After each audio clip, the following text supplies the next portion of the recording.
राम राम राम। भगवत प्रेम साध्य है, भगवत प्रेम ही साध्य है। साध्य माने जीवन का लक्ष्य, केवल भगवान का प्रेम। परमात्मा की प्राप्ति के लिए इस घोर कलिकाल में भगवान की भक्ति से बढ़कर दूसरा कोई साधन नहीं है।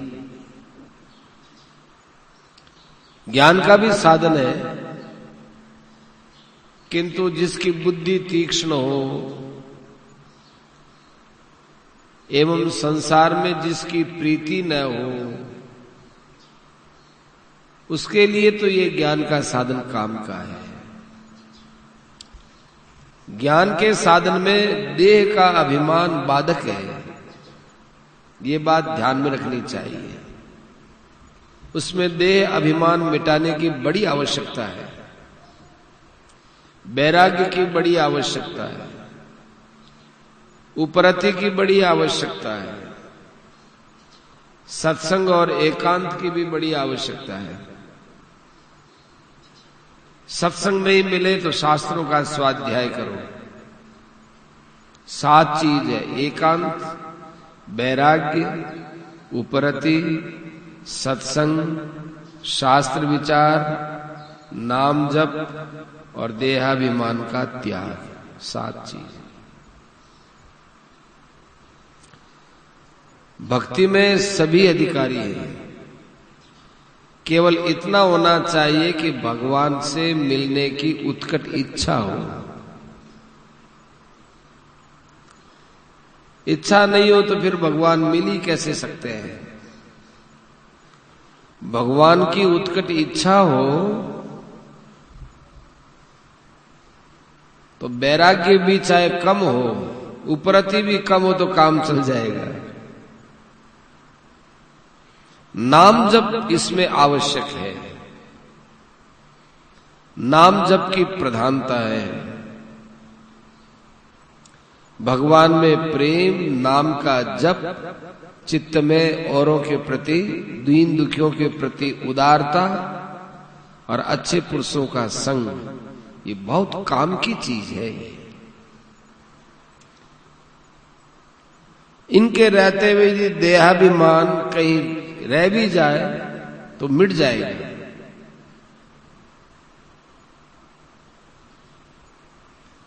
अंतःकरण चाहे जैसा पवित्र न भी हो तो भी काम चल जाएगा, क्योंकि नाम जप से अंतःकरण शुद्ध होता है, सत्संग से अंतःकरण शुद्ध होता है, अज्ञानता का नाश होता है। भगवान उसको ज्ञान देते हैं। सारे दुर्गुणों का नाश एक नाम जप से होता है।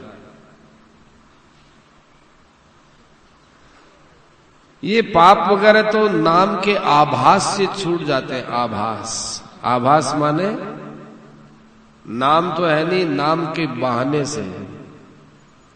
एक मुसलमान जा रहा था तो सामने एक सूअर आ गया।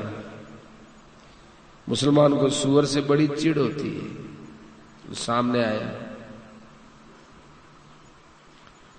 तो मुसलमान ए हराम, हराम बोला, हराम। वो हराम बोला तो है में हराम में राम तो आ ही गया, उसी समय प्राण निकल गए। हराम बोलते ही प्राण निकल गए। यमराज जी के दूत आए, भगवान के दूत आए अजामिल की तरह से।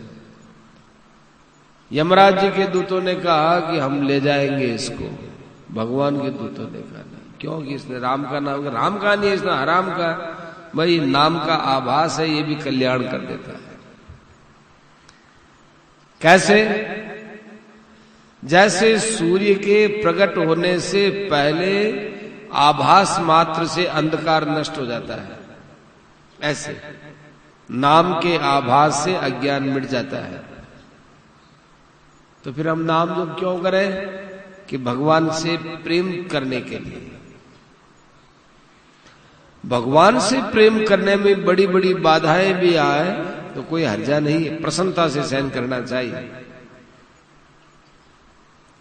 बाधाएं मिट जाएंगी, लेकिन मिटाने की भी आशा मत रखो। उद्देश्य एक रखो कि हमारा भगवान में प्रेम हो। हमारे शरीर के, मन के आराम की भी जरूरत नहीं, जरूरत है भगवान के प्रेम की। वो भी अनन्य होना चाहिए, किसी बात को लेकर नहीं, प्रेम के लिए ही प्रेम हो। यहां तक बात है कि भगवान के प्रेम से क्या होगा, इधर भी ध्यान मत दो। भगवान के प्रेम से क्या होगा इस पर भी विचार मत करो। प्रेम से क्या होता है इसका संकल्प विकल्प ही मत आने दो। यदि भगवान के वियोग में अधिक प्रेम होता हो तो अपने वियोग श्रेष्ठ है। अपना तो कोई भी उपाय हो, भगवान से प्रेम होना चाहिए। जैसे दुकानदार है, उसका लक्ष्य एक ही रहता है कि दुकान से पैसा पैदा हो, तो किसी से प्रेम से बोलता है, किसी से लड़ाई झगड़ा भी करता है, किसी से नाराज होता है, किसी की खुशामदी करता है, वो सब करता है। वो केवल पैसा उसके लिए होना चाहिए। ऐसे अपना एक ध्येय होना चाहिए कि भगवान से प्रेम कैसे हो, चाहे रो कर को हो, चाहे हंस करके करो। प्रेम अपने लिए नहीं करना है, प्रेम के लिए प्रेम करना है। भगवान के मिलने पर जो आनंद मिले उसमें भी प्रसन्नता यही होनी चाहिए कि भगवान की खुशी हो रही इसलिए हम खुश हैं। भगवान के न मिलने से हमारे मन में प्रेम बढ़े तो और ही अच्छी बात है। हमारा उद्देश्य प्रेम का होना चाहिए। जैसे बताया, लोभी की सारी क्रिया रुपए के लिए होती है, हमारे लिए प्रेम ही रुपया है, प्रेम ही धन है। ये सार बात है। दूसरी बात बताते हैं, हमारे हृदय में फूल से भी ज्यादा कोमलता रहनी चाहिए।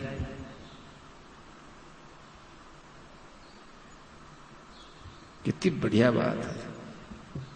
हमारे अंदर फूल से भी बढ़कर कोमलता होनी चाहिए। दूसरों के दुख को देखकर पिघल जाना चाहिए। अपने पर विपत्ति आए तो कठोर रहना चाहिए, घबराना नहीं चाहिए। और दूसरों पर कोई विपत्ति आ जाए एकदम पिघल जाना चाहिए। बहुत बढ़िया बात है। परमात्मा के ध्यान में स्थित होने पर अपने शरीर की परवाह नहीं करनी चाहिए, होती भी नहीं। विज्ञान मार्ग की बात है। और भक्ति मार्ग में भगवान में इतना तन्मय होना चाहिए कि विपत्ति मालूम ही नहीं पड़े। और मालूम पड़ जाए कि धीरता रखो, वीरता रखो, गंभीरता रखो।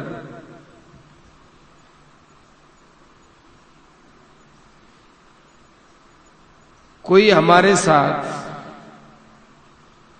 बहुत बढ़िया बर्ताव करे, एक जगह और कठोरता बता रहे थे, कोई हमारे साथ खूब बढ़िया व्यवहार करे, हमारे चरणों की पूजा करे, हमारे नाम की पूजा करे, हमारी खूब इज्जत करे,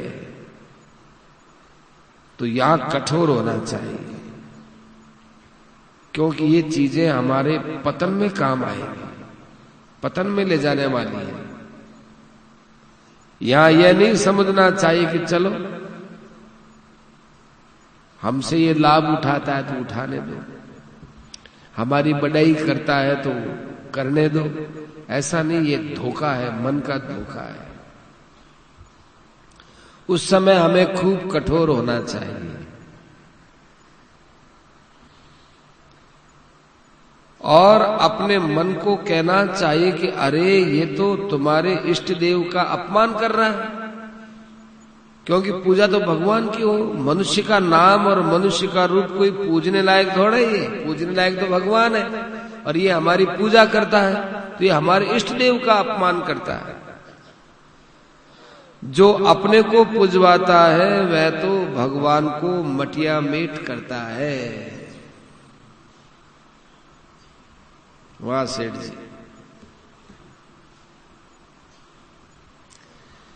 कोई भी अच्छे पुरुष अच्छी दृष्टि से उसे नहीं देखते।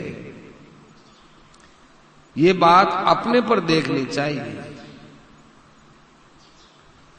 जो चीज मैं अपने लिए खराब समझता हूं दूसरे के लिए भी खराब है। सज्जनों, मान बढ़ाई इतनी खराब चीज है कि ये उन्नति के लिए बहुत बड़ा भारी अटकाव है। मान बढ़ाई यह हमारा बलपूर्वक कंठ पकड़ करके और डुबा देने वाली है, बलपूर्वक। बड़े बड़े विचारवान मान बढ़ाई चाहते नहीं है, परंतु जब मान बढ़ाई होती है तो वे भी पिघल जाते हैं और उनका परिणाम बड़ा खराब होता है। साधक और सिद्धों के लिए बड़ी खराब चीज है। सिद्ध के लिए तो खैर कोई कर्तव्य नहीं, किंतु साधक अपने को सिद्ध मानने बड़ी मुश्किल है।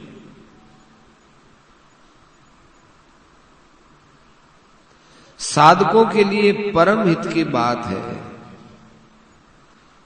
सिद्धों को भी उसका ही अनुसरण करना चाहिए। भगवान ने कहा तो साधकों के लिए है, पर सभी ध्यान देवे। अपने आप के लिए भी भगवान कह रहे हैं ये मैं कर्म न करूं तो वर्ण संकरता फैल जाएगी, सब नष्ट भ्रष्ट हो जाएंगे। कहना तो भगवान के लिए नहीं था, साधकों के लिए था। तो कोई भी भाई अपना कल्याण चाहे तो मान बढ़ाई से खूब डरते रहना चाहिए। ये बड़े भारी खतरे की चीज है, जिसमें वक्ता और लेखक पर ज्यादा आपत्ति है। बोलने वाले हैं ना, बहुत खतरे की चीज है।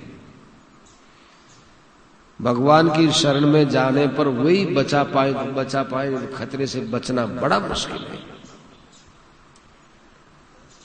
मान बढ़ाई पूजा ये चाहना भगवत प्रेम में दोष है, कलंक है।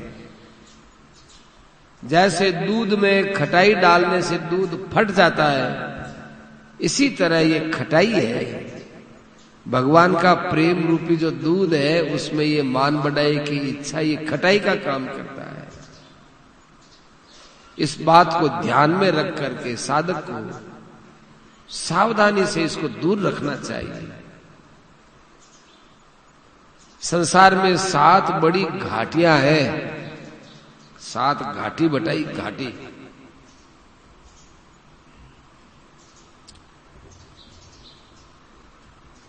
अपना व्यवहार सुधारने के लिए इनमें सावधान रहना चाहिए।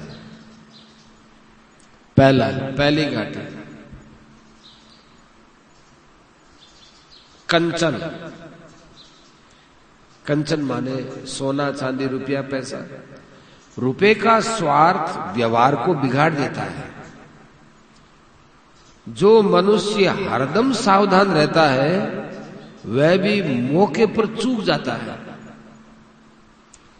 मनुष्य की स्वभाव से ही धन में आसक्ति रहती है। क्यों? क्योंकि रुपए से ही सब चीजें खरीदी जाती है, इसलिए रुपए में आसक्ति होती है। तो कंचन का अर्थ है कि रुपए से खरीदी जाने वाली सब चीजें भी रुपया ही है, केवल नोट से मतलब नहीं है। सब संपत्ति का नाम रुपया है। एक घाटी बताई है। दूसरी घाटी है कामिनी। कामनी से केवल स्त्री नहीं लेना, पुत्र भी साथ में ही है। तीसरी घाटी है शरीर। जब काम पड़ता है, शरीर के आराम की बात मन में आ ही जाती है, आराम को लेकर स्वार्थ पैदा होता है। आराम मिलेगा, बस खतरा घाटी है। सब घाटियों में ऊंची घाटी है मान बढ़ाई। साधक के लिए मान बढ़ाई बहुत ही हानिकारक है। इसके अलावा ईर्ष्या है। दूसरों की प्रतिष्ठा को देखकर एक ईर्ष्या पैदा होती है। अपने से अधिक दूसरों की उन्नति देखकर ईर्ष्या बुद्धि होती है, ये घाटी है।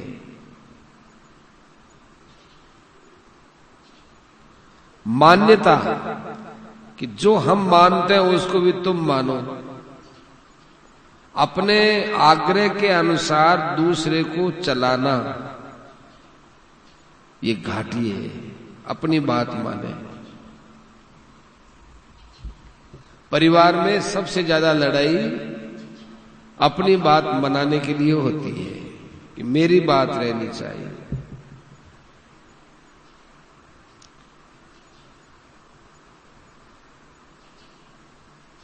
अपनी मान्यता दो प्रकार की है, जिसमें एक तो अपना स्वार्थ है, ये तो है दोष। दूसरा है पवित्रता, पवित्र भाव। जिस सिद्धांत को हम अपने लिए अच्छा समझते हैं, दूसरा भी अच्छा समझे तो उसे अपना ले। ये जो शुद्ध भाव है तो ठीक, परंतु अपना सिद्धांत दूसरों पर लादना नहीं चाहिए। ये 7 घाटियां हैं। इन 7 घाटियों में कहीं पर भी हमारा आसक्ति का भाव होगा, वहां छुप करके घृणा, राग, द्वेष अपने आप घुस आएंगे। क्योंकि आसक्ति इन सबको बुला लेती है, फिर पतन होता है। आसक्ति क्यों होती है? अहंकार के कारण से। अहंकार क्यों होता है? मूर्खता के कारण से। उसका नाश ज्ञान से होता है। ज्ञान की प्राप्ति सत्पुरुषों की कृपा से और ईश्वर से होती है। दुनिया में ऐसा कोई काम नहीं है जो ईश्वर की कृपा से न हो सके। सरल भाव एक महान गुण है। यह आत्मा के कल्याण के लिए बड़ा सहायक है।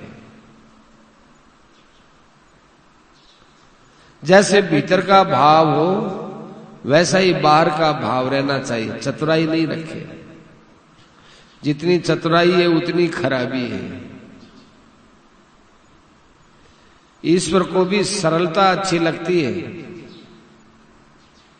अपने में कोई अवगुण हो, उसको प्रकट कर देना अच्छी बात है। अपने में कोई गुण हो तो छिपाव करना चाहिए, किंतु आज तो उल्टा ही होता है। अपने अवगुणों को कोई प्रकट नहीं करना चाहता और अपने गुणों का बखान करने में शर्म नहीं आती। इस आदत में सुधार करना चाहिए। दूसरों में कमी देखना, चुगली करना, घृणा करना, ये गिराने वाली चीजें हैं। अपने को ऊंचा मानना, श्रेष्ठ मानना, अपने अवगुणों को छिपाना, अपनी प्रशंसा करना, ये बड़े भारी दोष हैं। लोग अपने बड़े से बड़े दोष को नहीं देखते और दूसरे के छोटे छोटे छिद्र देखते हैं। आप पाप को नगर बसावत, आप पाप को नगर बसावत, इस प्रकार का स्वभाव जिनका होता है उसकी गिद्ध दृष्टि है। जैसे गीद आकाश में दौड़ता है, उड़ता है, परंतु कहीं मांस का टुकड़ा मिल जाए तो आकाश से नीचे गिरता है। ऐसे ही दूसरे की निंदा करनी, दूसरे से द्वेष रखना, ईर्ष्या करना, ये गिद्ध दृष्टि है। जैसे गीध मांस खाने के लिए लालायित, ऐसे हम अवगुणों पर लालायित। और तो और किसी महात्मा के पास जाते हैं तो उसमें भी कमी देखते हैं, इनमें तो ये बात होनी चाहिए, ये बात नहीं होनी चाहिए। अरे महात्मा में यदि कोई कमी भी हो, हमें उससे क्या मतलब? अपना छिद्र देखो। अपने लिए तो समझते हैं कि भगवान ने हमको खूब छूट दे रखी है, हम चाहे जैसा करें, भगवान ने हमको छूट दी, दूसरा नहीं करे। यह दोष जिनमें नहीं रहता वो पूजने लायक है। हर एक भाई को ख्याल करना चाहिए, ये महात्माओं का वचन है, उनके हृदय की बात है, किसी में दोष मत देखो। कई भाइयों में सरलता स्वाभाविक है, उनके रहते उनका नाम तो नहीं लेना चाहिए, किंतु मौका आ गया कहा जाता है।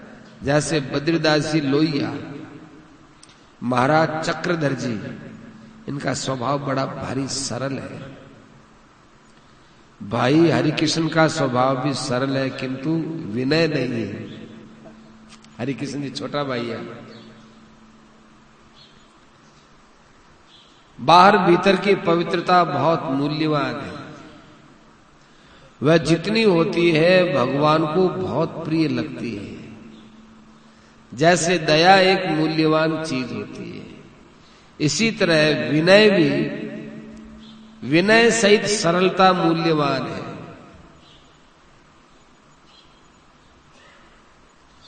जैसे समता मूल्यवान है, इसी तरह मूल्यवान है। समता से, केवल समता से परमात्मा की प्राप्ति हो जाती है। समता माने सुख आए दुख आए उसमें विचलित ना हो। समता से अवगुण दूर भाग जाते हैं। सारे पापों की जड़ तो राग द्वेष है। राग द्वेष नहीं है, वहां समता ही है। समता का राग द्वेष का बड़ा भारी विरोध है, जैसे अंधकार और प्रकाश का है। समता है, सारे गुण है। समता एक कसौटी है, कसौटी। आप में समता है तो आप परमात्मा के बहुत निकट है। चाहे और कोई गुण हो न हो, छोड़ो, केवल अपने में समता है तो भगवान के निकट है। और समता में जितनी कमी है उतनी आप में कमी है। जितनी समता है उतना ही दोषों का अभाव, अत्यंत अभाव। एक चीज से कसौटी कस लो।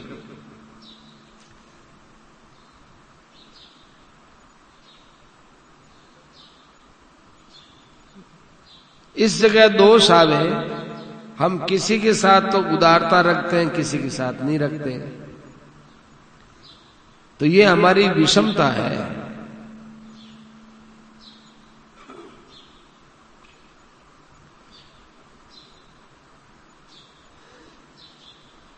हम किसी के साथ उदारता का व्यवहार करते हैं, ये हमारी उदारता को लेकर विषमता है।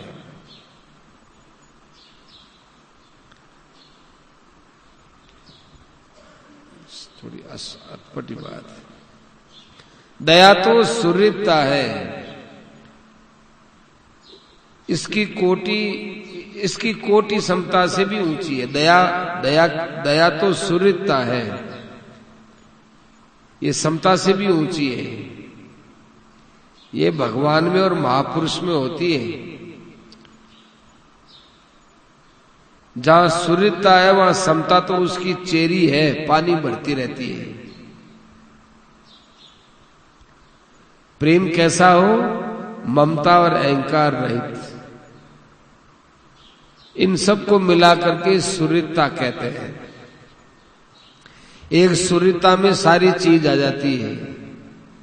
सुहृदता है तो प्रेम उसमें ही है, दया ही है, ममता नहीं है। सारी दुनिया की ममता तो अपनी चीजों में स्वतः है ही, वह मूल्यवान थोड़ा ही है। ये तो आसक्ति है, बांधने वाली है। इसको प्रेम नहीं कहते हैं। हेतु रहित प्रेम का नाम सुहृदता है। इधर विशेष ध्यान देना चाहिए। समता के अंतर्गत सुहृदता नहीं है, सुहृदता के अंतर्गत समता है।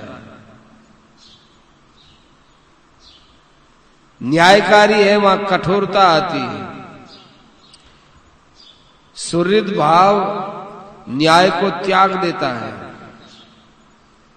वह अपने स्वत्व का त्याग कर देता है। दूसरों की हानि उससे हो ही नहीं सकती। जहां अपना अधिकार है उसका त्याग कर देता है। सुहृदता का भाव बहुत उच्च कोटि का है। इसलिए ये बात कही जाती है, जहां दया है वहां धर्म है, जहां दया नहीं वहां धर्म नहीं है। दया में इतनी शक्ति है कि तुम धर्म का त्याग भी कर सकते हो।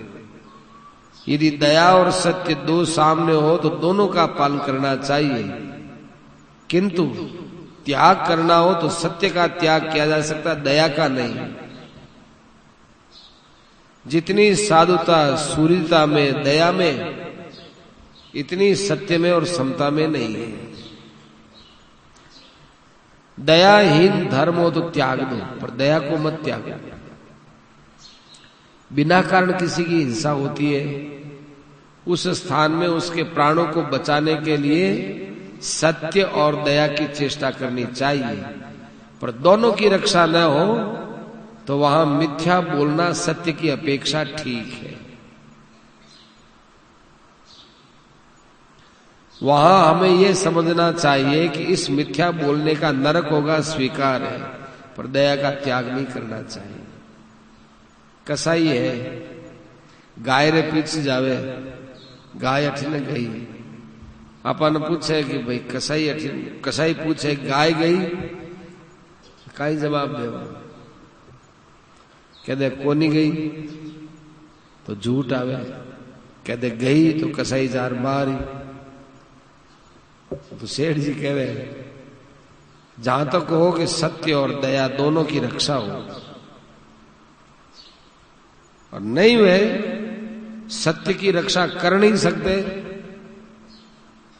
तो कहा गाय गई तो बठने ही है, भागी भागी जाओ थी बठने ही कि बठना तो मैं आया हूं कि नहीं, बात यूं निकलेगी विपरीत दिशा में। बता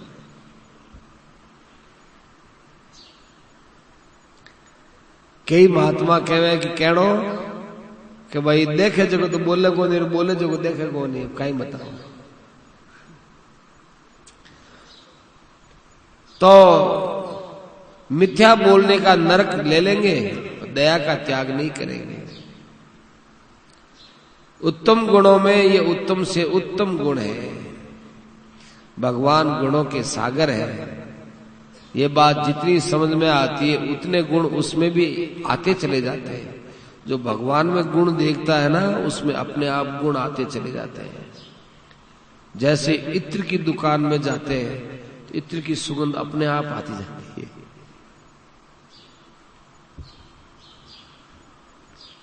इन पुरुषों ने इसी संसार को जीत लिया जिनका मन समता में स्थित है। ये कसौटी है, कसौटी है। जैसे इस वटवृक्ष के पास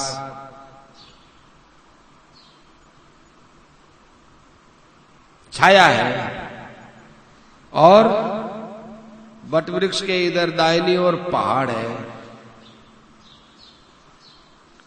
इस पहाड़ से सूरज निकलता है तो वो पहाड़ के उस पार है।